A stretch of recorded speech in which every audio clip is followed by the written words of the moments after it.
মুরগি সবগুলো এক সাইজের দেখতে পাচ্ছেন। এখানে একটা মুরগি হলো একবার ছোটো বেরিয়েছে, দেখেন কত পিচ্ছি, মানে হাঁটতে পারে না ঠিক মতো, মানে ছোটোবেলা থেকে অসুস্থ। পানি খেলে পানি না যা। দেখছেন এই যে এই মুরগির সাইজগুলো কতটুকু, আর এটার সাইজ দেখেন, এটা কিন্তু 20 দিন হয়ে গেছে। আর এটা দেখেন এই সাইজ, হাঁটতে পারে না আগে, এই যখন কটা ওই যে মাটিতে দেওয়ার লাগে আলাদা রেখে দিয়েছি, বুঝছেন, আলাদা রাখা হয়েছে। পানি খায় না, দেখেন কী করে পানি খাইতেছে ডুব ডুব করে, ঠিক আছে।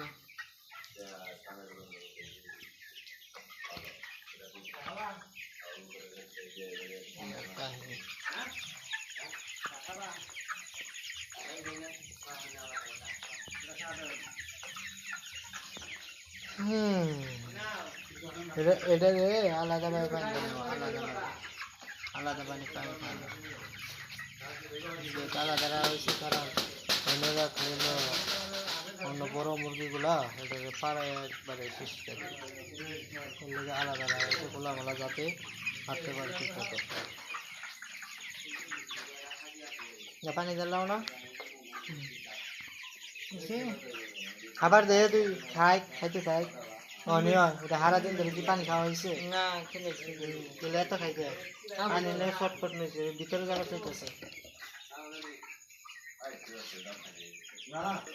কারেন্ট নাই, এই চার্জের বাল্ব চলতেছে, ফ্যানও চলতেছে না, এই জন্য সত্যি পয়সা হয়েছে, ঠিক আছে। কারেন্ট দিলে ভাড়া খাওয়া দাওয়া বন্ধ করে দাও, কোনো প্রকার খাওয়া দাওয়া করে না, এই সবগুলো হয়েছে, ঠিক আছে। কারেন্ট আসলে ফ্যান চললে অলরেডি সবটি উঠবো, আর যে খাওয়া দাওয়া শুরু করবো। অলরেডি পানির শেষের দিকে, যে খাদ্য শেষের দিকে খাবার দিতে হইব, আর একটু পরে সবগুলো শেষ হলে খাবার দেওয়া দিব।